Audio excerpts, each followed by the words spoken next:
as hard as it may feel and as potentially hurtful as it may seem, clarity is much more kind than ambiguity. With etiquette, it's all about relationships and respect, positive body language, leaning in, nodding, even some healthy interrupting. We often think like interrupting is so rude, you should never do it. It actually shows that you have enthusiasm, that you're following along. There's a lot of power in knowing that you're not the only woman who wants to be treated in a really respectful way. Sometimes what's hard is men don't know that something is a priority. Instead of just being annoyed, you could say, it really means a lot to me when you open the car door for me. But in general, know their heart and pay attention. If someone isn't being upfront with you or is canceling or showing you that you're not a priority, listen. That's a grace. That's saving you heartache in the future. And if you're getting those early signs that someone isn't deserving of your respect, no game playing.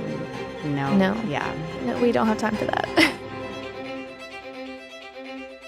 Welcome to the Dear Future Husband podcast. I'm your host, Christian Bevere. And look, ladies, you don't even have to say it. I already know. I already know that it can be hard in dating. It seems like no one knows how to hold a conversation, hold eye contact, maybe don't even know to hold the door open for women. Yes, there are some pain points, but here's the thing. When we know better, we do better. And that even goes for what we expect when it comes to this dating etiquette, what we are asking them to model for us and what we are modeling of ourselves. Today, I'm going to welcome Alison Cheperdak, and she is under the handle Elevate Etiquette. Now, this is more than just what you think. When I hear etiquette, I do think of the fork and the knife, and to be honest, I'm not sure which goes on which side, but this is much more than a table setting. It is setting the table, if you will, for our dating trajectory. It's learning how to communicate efficiently, show up with confidence, and to actually garner a result out of the time invested in relationships. So please help me welcome Allison to the show. Thank you so much for joining us today. Thank you for having me. I'm so delighted to be here. Well, we got to meet virtually, and so it's fun to be here in person. And I will tell you, I was a little bit more conscious of posture, how I was dressing, because we're talking about etiquette today. And before we share how this applies to like dating and lifestyle, I'd love to know why etiquette? What prompted you to learn and dive into this topic? So I first got into it when my husband and I were engaged to be married, and I was 21, and I was the eldest child, eldest grandchild, hadn't really been to a lot of weddings. I grew up in the Northeast, so not a place where people are typically getting married that young.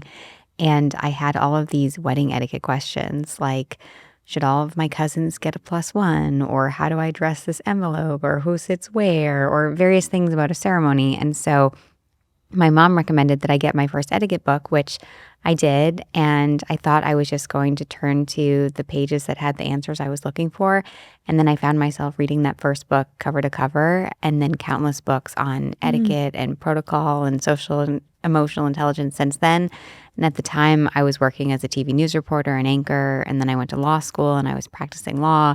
And I kept seeing that soft skills makes such an impact and they really matter. And I was continuing to study on my own, not really telling anybody I was interested in etiquette because I never wanted anyone to feel badly or like I was judging what fork they was using or they were using if we were going to dinner.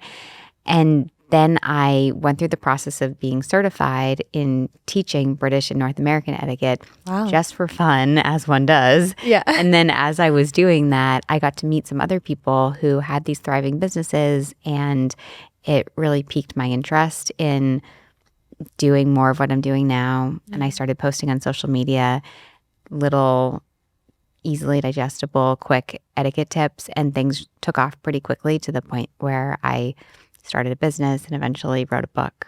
Wow.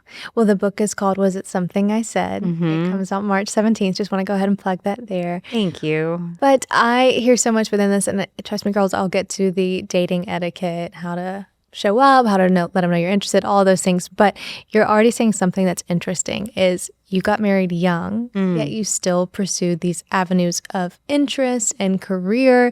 And I think that's just a great place to start, because when I hear etiquette, or dating young, you might think there's rigidness to it. But I believe your mission is to empower us to feel actually more free in our expression, more confident in how we live, whatever choice or, season we're in. So how have you found, this idea of being mindful of how we interact, how we present ourselves, to not be this perfection standard? Because firstborn daughter, or eldest granddaughter too, I feel that sometimes it's not for perfection, it's for expression.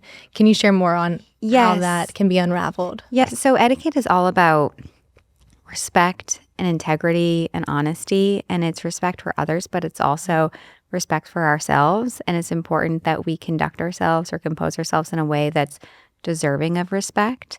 And etiquette can be so easily confused with people pleasing. And while the result of having excellent etiquette may be that people are pleased, that shouldn't be your singular goal. That might be an outcome.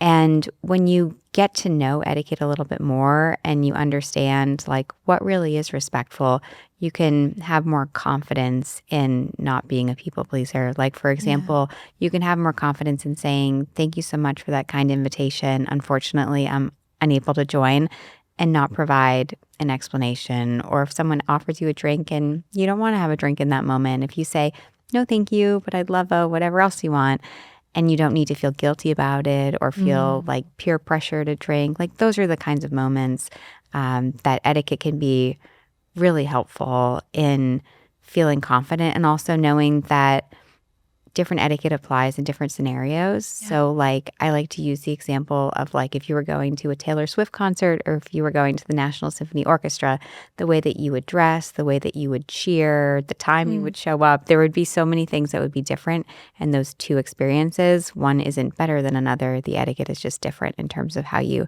show your respect. That's true. And I'm even hearing biblical principles of, treat others the way you want to be treated. Absolutely. Honor everything. And so it's less of a formality. And this really is, especially in this conversation, I hope to be a confidence for Christian women, especially single Christian women of, what I hear in my head, I'm filling in the blanks here, correct me if I'm wrong, that all starts with actually knowing who you are, so you know how you want to show up. Did you have an aha moment as you were discovering etiquette? Were you learning more about who you were, or what did that look like? Absolutely. And I think it's helped me as I've seen others, and not to speak disparagingly about anyone else with a different perspective, but as I've seen other takes on the topic, it's clarified what's most important to me. So to me, I have a believer's perspective of there is inherent dignity in every human person. And so everyone is deserving of respect. So if I'm teaching a business etiquette seminar, I'm not just saying you should be kind to the receptionist so that you'll look better on an interview, even though you will come across much better in an interview if you're kind to the receptionist, but because I deeply believe that everyone you encounter is deserving of respect. Yeah. And so that's something that I teach. And I also like to teach about how it's all about kindness. It's all about respect, and it's not about being perfect or performative. Right. I'd love to share some of what that looks like practically for the women dating, but I also just love to say what you're touching on right now is so important, because the Bible does say to honor above and below us. It's such a intrinsic value of being a faith follower, is to love like Jesus loved. And this idea, we're not shy about this. I believe you should be praying for your future husband. And for a lot of women, they're told in dating, men just aren't meeting the standards. So if they want the wrong type of woman, you're too you're trying too hard, essentially.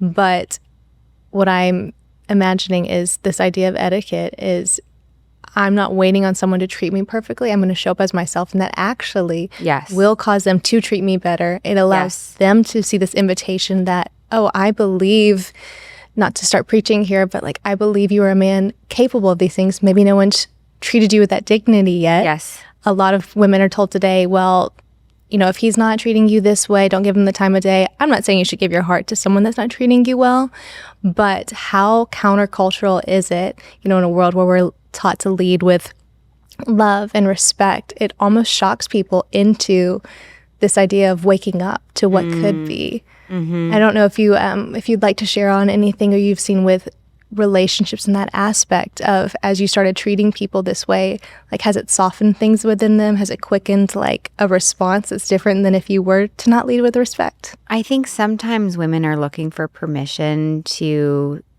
set the standards that they know that they deserve or they know that they want. And so I write for Evie magazine, which I'm sure a lot of the readers are familiar with your work and are also big fans. And I find a lot of readers are in that season of singleness and yearning for marriage or yearning for a family. And they are disenchanted by what they see as like a casual or complicated dating scene. And there's a lot of power in knowing that you're not the only woman who wants to be treated in a really respectful way or believes that chivalry isn't dead and isn't willing to settle for less than that. And I love the work that you do, and you're a beautiful testament to you can have high standards and you can pray about them, and those prayers can be answered tenfold. But I would say for women that if it's really important to you, sometimes what's hard is men don't know that something is a priority. And if you can share why it's a priority, it can resonate in a way. Like, for example, instead of just being annoyed that your boyfriend's never opening the car door for you, you could say, it really means a lot to me when you open the car door for me. And or like, maybe he doesn't do it all the time, but if you're wearing heels and something complicated or a long dress or it's a special occasion, it's something that makes you feel really loved. Just like there are things that may make him feel really loved. And I see it like chivalry is like a little niche love language, if you will. And if that's important to you, don't be afraid to communicate it, because we can't always read each other's minds as it relates to these things. So you're actually saying if a guy is not up to the standards, invite him into that as why it's important. How long do you think a woman should entertain that idea? If dating is for evaluation, maybe give him a couple of chances, saying it the right way, voicing the expectations. Yes, I think it's hard to provide black and white, like it should be exactly these number of times that you give him an opportunity, because I think it depends very much on how it's received. Like, thank you so much for telling me. I had no idea that that was a priority for you. Or maybe it's a habit that maybe he wears a hat to dinner and you just wish that the baseball hat was reserved for the gym. And, you know, that might be a sensitive topic, or maybe it's not. But I think it's hard to provide blanket recommendations. But in general, like, know their heart and pay attention to, like, do they love you, and are they lovingly trying to adapt in a way that makes you feel loved and respected? Yeah, because it's essentially about the heart posture rather than the performance of, you're not training a dog. Like, good boy, you did it. It's about sharing, and that's vulnerable. And men feel vulnerable on that side too. I would say as a tidbit for women is, you know, a lot of men, truly good men, want to lead well. Yes. And my husband's one of 4 boys. So he had an incredible mother teaching him, but he didn't have sisters where he saw, you know, the reverse sides of how they were treated, essentially. So I think there is a level of grace where it's, you know, I'm going to say this in a way. I don't do this perfectly, but my hope is to say it in a way of, I'm sharing why this matters.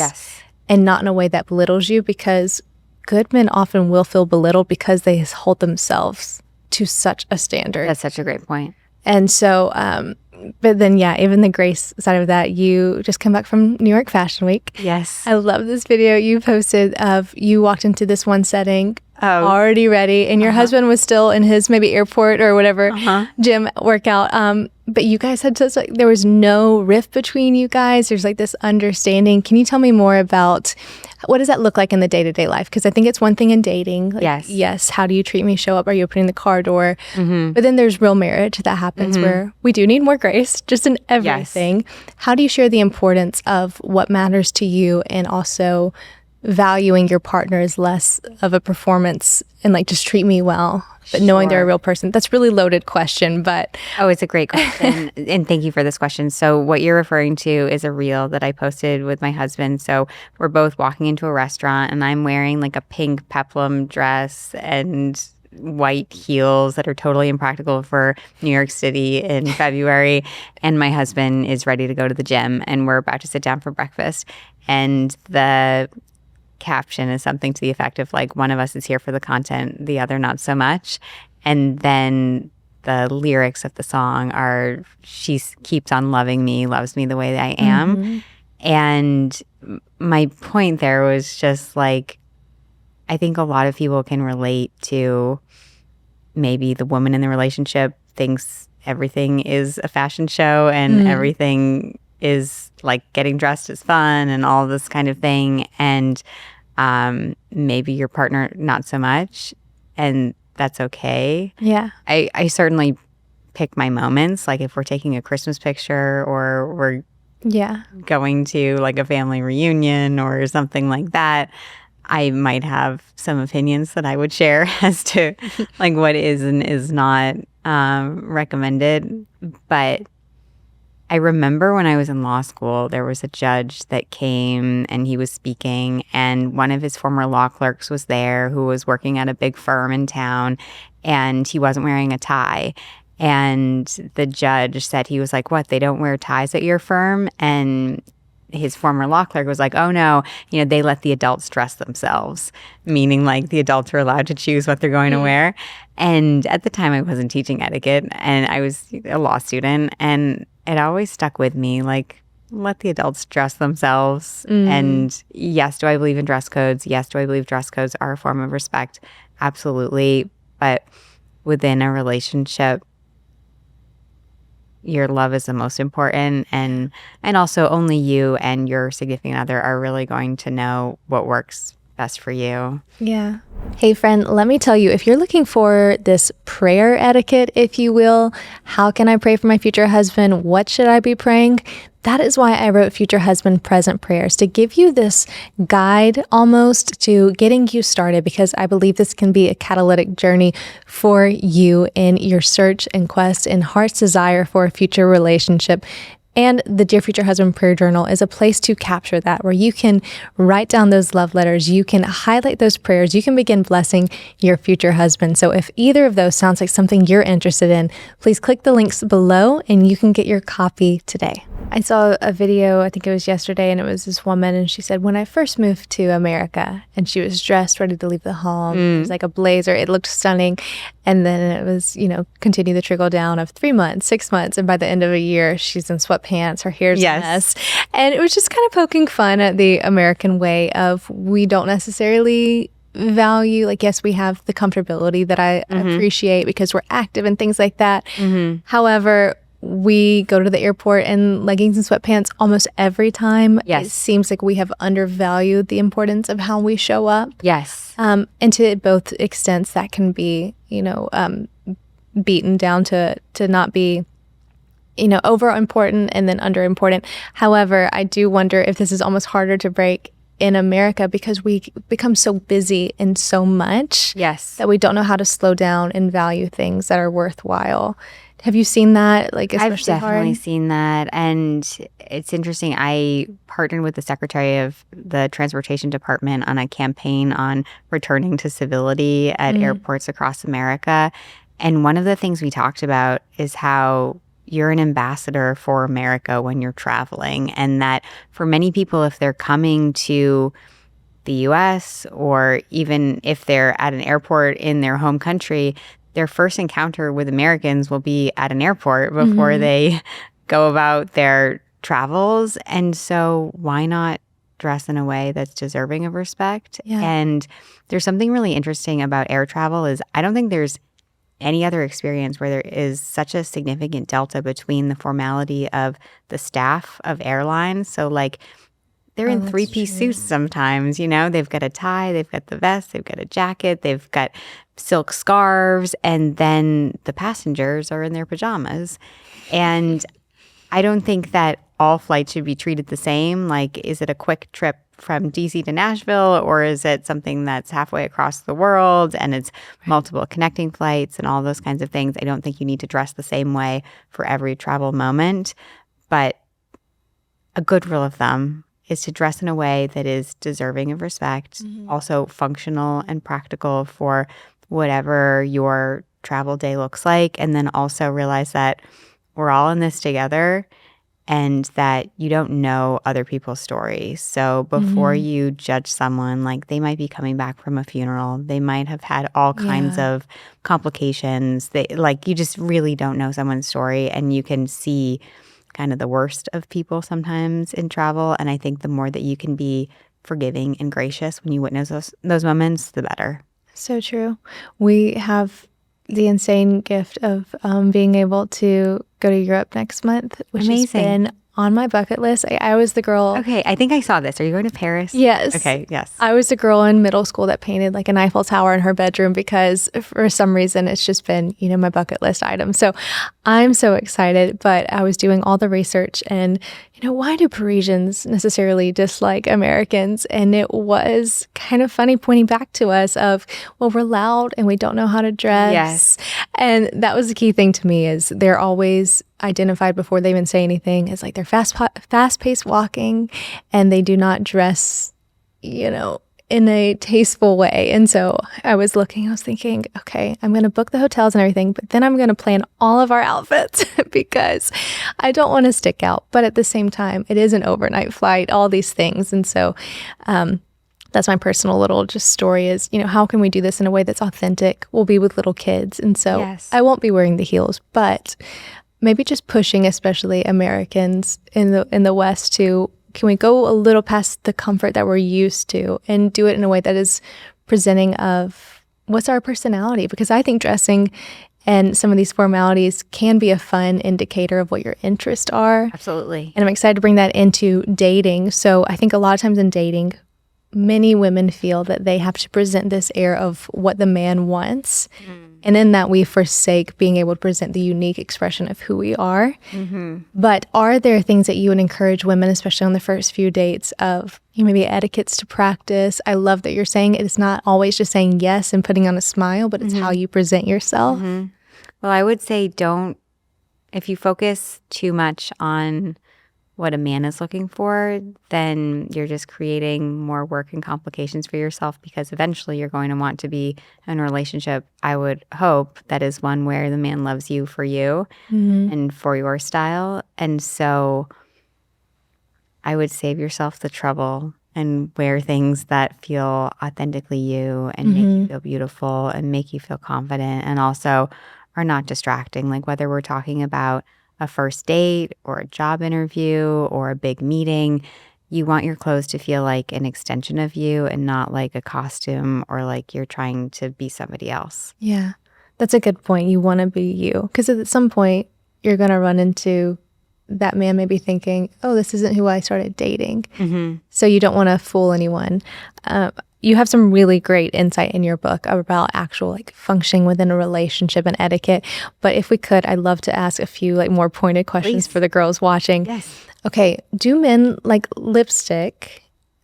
Can you wear lipstick as loud color? If someone's really expressive and they love a red lip or something, is there any etiquette within that? Or Men do not like lipstick, I can say that. But I love it and I wear it all the time. You still wear it. Yes. And maybe on your wedding day, wear something that's not going to come off on all the pictures. Like if you're doing an engagement shoot or something like that, be mindful of that. But you've probably seen the memes, when men say oh, I just like a natural beauty. And it's that's the most, they say that, but it's I love a woman who's won the genetic lottery and is beautiful without lots of effort and without lots of makeup and all these kinds of things. And I think sometimes there's a big difference between what men think they like in terms of what they think is natural beauty and all of the work or, everything. You like a style of makeup. Exactly. They like the effortless look, but I think we all know that sometimes a lot of effort goes into effortless looking. Right. So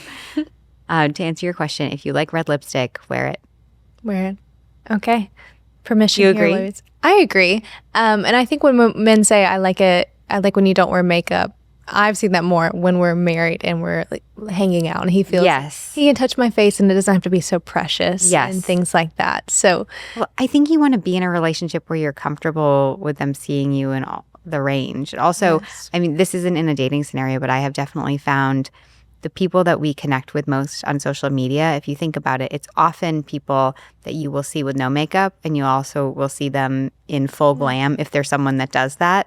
And because if you think of, like, to use the Kardashians for an example, if you only saw them in full glam all of the time, there wouldn't be the same level of resonance or the feeling of like getting to know them, because you see the different facets of their life in different levels of formality. That's true. I hadn't thought about that. Okay, when it comes to dates and you know, there's the Olivia Dean song right now, like The Man I Need, I gave you the We love time it. and the place. Yes. So when it comes to dating right now, I feel like there is a grace because we've been through the digital age, we've been through COVID, everyone's struggling with connection. But at the same time, dating is for evaluation. So he does need to honor the time and place. Yes. You wrote in your book that plans are more than dates and times. They're a reflection of your respect for one another's time and effort. So how seriously should the man be initiating and keeping to his word whenever you're in that early dating stage? He should be initiating and keeping his word, as should you. That shows how serious you are. And if things come up, life happens, but you want to be communicating in a really open and honest way. And no game playing. No. Yeah. No, we don't have time for that. Yes. And I would say it's very easy, I think, to get your hopes up and then to get disappointed. Yeah. But if someone isn't being upfront with you or is canceling or showing you that you're not a priority, listen. That's a grace. That's saving you heartache in the future. So listen if you're getting those early signs that someone isn't deserving of your respect. Okay. And if they're getting those signs or they're just realizing, hey, this is not someone that I see a future with, maybe on the first date scenario, or they've been dating for a while and at least the other person has feelings, what is a kind and respectful way to close that door?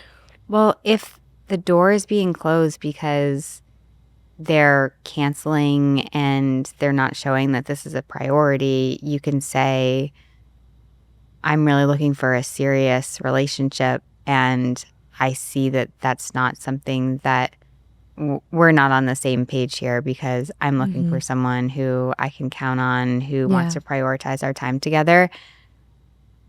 Your second part of your question is a little bit different. Like when someone has feelings for you and you don't necessarily have feelings for them, I think a problem some women face is that they want to be kind and their kindness creates confusion. So it creates this false hope that there may be an opportunity for the relationship to be repaired or to pick back up again in the future. So you can even say, even though this is hard for me to say, I know that clarity is kind and I don't see a future romantically between us, but I want you to know how much I appreciate the time you invested in this relationship and, you know, whatever you did, if you did various experiences together. So you can express your gratitude, but also be really clear about the finality of this isn't a relationship that you want to pursue further. Yeah. There is something that's so keen to the day and age we live in when we would rather have just the avoidance rather than the hard questions. Yes. But I think in our heart of hearts, we understand and we yearn for this clarity that we have poise enough to handle the hard conversations, because I might not like that, but I do want that. And that's something my husband did so well before he met me, because unfortunately he did date people. He didn't just completely wait on me, but he would do that. He would have the first date and then always follow up. And I think a lot of, maybe more so men, but even women feel, oh, the better thing is just to not respond to the text.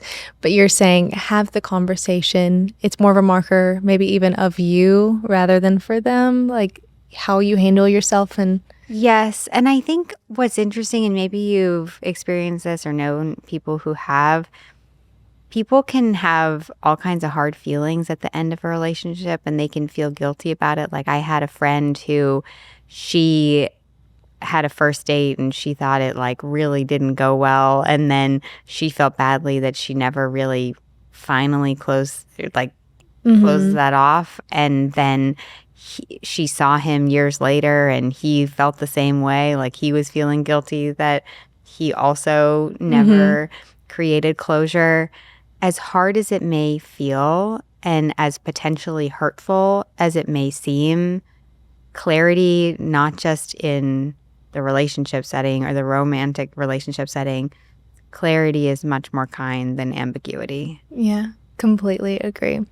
And you said something a moment ago of, having that conversation of, I am looking for a serious relationship. Your actions are showing me you may not through how you're leading. Yes. I am a big proponent of, even in early dating, saying this is what I hope to get out of dating. This is where I'm going with my life.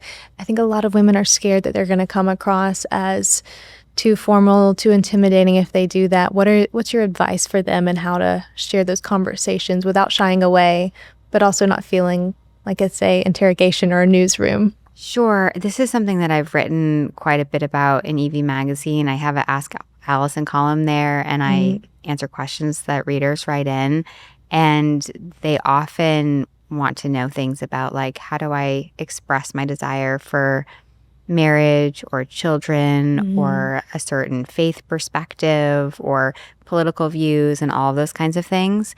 And what I recommend is starting with curiosity and also asking questions that lead to learning a lot of information but don't feel like an interrogation.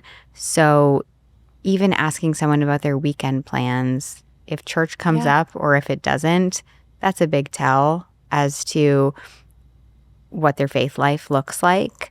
Asking about their family, asking about growing up, asking about, values in a more curious way can often get at the answers that you're looking for.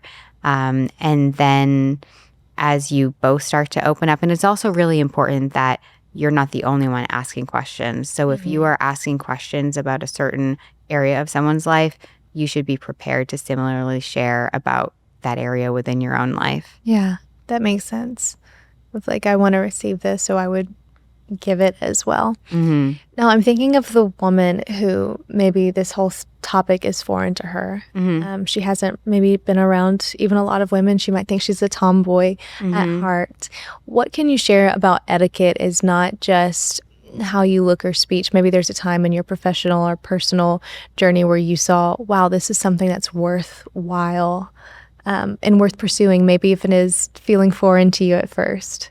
So with etiquette, it's all about relationships and respect. And I see that the people who get the jobs or develop romantic relationships more easily or are thought of to work on various teams, they're usually the ones who are a joy to be around. They're collaborative. They're solution-oriented. They have high emotional intelligence. They apologize when something goes wrong on their watch. And it's these little things that in the aggregate are really not so little. And our reputations are so valuable, and etiquette is how we support those reputations. So maybe that means you dress really femininely and enjoy it, and maybe it doesn't. It really doesn't have much to do with that unless you want it to, but it's all about being the best version of yourself in a really confident, grounded, kind way. Yeah. I want to ask more about confidence because there was a time, I think it was before we had children, I was still basically a young professional, and there was this, I can't even remember what it's called, but a YouTube channel, and it was all about almost an etiquette. It was more of like a charisma builder. Okay, like executive presence, maybe? Maybe. It would be good if I could remember the name, wouldn't it? But I started watching some of their videos because, one, I'm a researcher at heart. I go all in to something when I'm interested. But I was reading on confidence, and this was a time where I actually was with the Lord walking through some of my insecurities and trying to weave those out so I could be, the most useful in my call and present in my marriage. But from that, they had some videos on confidence and how you come across. And I was surprised they used, I think it was George Clooney as an example, how he was in an interview and, he just seemed comfortable. Yes. Have you seen this? And so, for me, when I feel comfortable, it's more like a little bit of a slouch. And then there's some times where I feel formal, but not necessarily comfortable. What do you think the balance of confidence is between, I know how I want to present myself, but I'm doing it in a way which just oozes confidence because it's authentic or it's comfortable? What's kind of the guidelines there? Something that I think about, and this isn't just for your body language, but also the way that you dress. I tell people to think about if you were like a movie director or a creative director for a movie starring you, what would this person wear and how would they move about the world? And then there's other things that anyone can do to come across as more confident. So one of them is speaking with your hands and talking in such a way that people can see your hands. You come across. It's a good thing? It's a very good thing. It's so good that it's better to be distracting than it is to have no hands visible at all. Like imagine if we were having this conversation and the whole time I was like this. It would seem like I was hiding something. And it comes back from a time when being able to see someone's hands showed that you came in peace and you weren't holding any weapons. Like there was a time, believe it or not, that people would bring their own utensils to meals at others' homes, and a knife was a weapon. And so if people could see your hands, it was showing that you weren't using your knife that you brought for this dinner party as a weapon. Good to know. Yes. And then just positive body language, leaning in, nodding, eye contact, even some healthy interrupting. That shows, we often think like interrupting is so rude, you should never do it. But as long as it's not overdone, it actually shows that you have enthusiasm, that you're following along, like that finishing each other's sentences. That can be a really positive thing for building rapport and for coming across as more confident. And when we think of confidence, it's a mistake to think about confidence as achieving some sort of perfect performance. When we're speaking, whether we're speaking in front of thousands of people or just one-on-one, it should be about the relationship. So like, what are you offering this crowd of 1,000 people? What are you communicating to each individual person that they can connect with? Or what can you share with this person one-on-one? And if you focus more on the value of that relationship and the value of that conversation, then the confidence will come. Yeah. And people will see that without really trying in a way that feels like, well, I need to do this, this, this, and this to make everyone feel like I'm confident or be perceived as confident. That's a good take. I have 3 more questions, 2 more kind of really practical, and then 1 more heartfelt. The next would be, I've heard mixed messages on this, we have this intrinsic, almost like innate feature within us to when someone's sharing, we want to relate. So yes, I went to this place. Oh my goodness, I've been there too. I've heard we can do that in a way which feels disparaging, or I'm not really interested. I'm just trying to one up, or I'm always thinking of self. But then there are times where there's a commonality factor. So do you have a range or a thought on that? Yes, I love that question and the nuance of it. So what you're talking about is called one-upping, and it's a very sneaky conversational habit that can be hard to kick, because what happens is someone says, like, you just told me about your trip to Paris, and then all of a sudden if I started saying like, well, I went to Paris and I did this and I did that and I did this other thing, and what are you doing? And all of a sudden you go from really excited about your upcoming trip to like, oh gosh, I guess our trip isn't that great because she did all of these things that we're not doing. Not to say that that's your experience or that was my experience, but it starts from a place of we have a shared experience, and then it turns into like a tit for tat or a comparative conversation. And so when someone is sharing something with you, let them be the main character and let them be excited. You don't want the result to be them feeling deflated because you have overshadowed what they were trying to share. Yeah, that's a good point.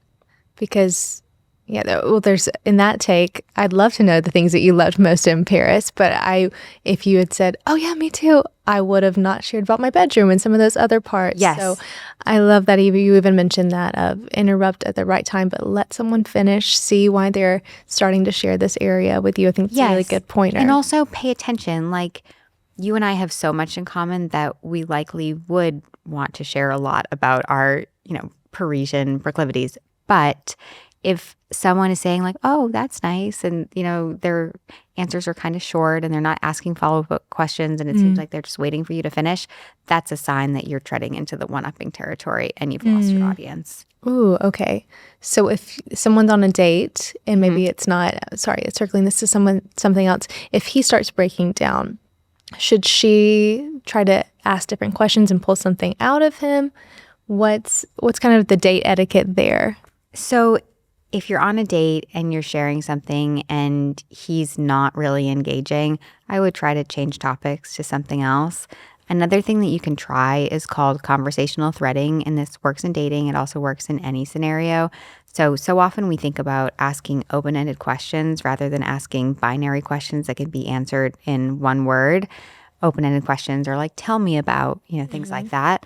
But then conversational threading is where you provide multiple pieces of information. So if I asked you about your trip to Paris, you could say that you're doing one thing, or you could tell me about 3 things that you're doing. And then I might be interested in one of those things, 2 of those things, or 3 of those things. It creates more opportunity for connection. So be more mindful in diversifying your answers to the question so that there's more opportunities for connection. What about the woman that's really tempted to Instagram stalk her date and wants to almost have like this plethora of ideas? Is that a downfall because we fill in blanks for ourselves, or is there any benefit to maybe it's asking your friend, what is he interested in? Should we go in curious or a little informed? I think there's a balance. You can, for safety purposes, you should have a general idea of who you're meeting with, and it's not a bad idea to look at your mutual connections. That can be helpful. So for safety purposes, you should have a general idea of who you're meeting with, but you don't want to be doing a forensic investigation. Right. Maybe not even start following them until you've developed or ascertained that this is a more serious relationship and you want to stay in touch. Okay, one more practical. I lied to you. I said I only had 3, but then I'm happy to answer as many questions as you coming up. Eye contact. How important is that? I've even heard things recently is not so much the percentage of eye contact, but the timing. What are your thoughts on that? Eye contact, I love. And you always want to look away a little bit. So if you were to stare at someone and never stop staring at them, that would feel very uncomfortable. But I think err on the side of more versus less. And definitely if you're ever in a group setting, there's nothing worse than feeling like someone is looking around your shoulder and looking for someone cooler or better to talk to, and you're just the person that they're talking to for now until they find someone else. But more is better, just not totally consistent. But also be aware that there are people who have grown up in areas where eye contact is not as common. And so be aware that sometimes people may not be giving you the eye contact that you expect as a sign of respect because there's a lack of confidence, or they come from a part of the world where eye contact isn't as common as maybe it is for you and I. Take me back to that social setting where there's a group, maybe someone's interested in someone, or they just are a little bit more intimidated in group settings. How do you kindly break that one-on-one connection at a party where we're not making someone feel like I'm just looking for someone else to talk to?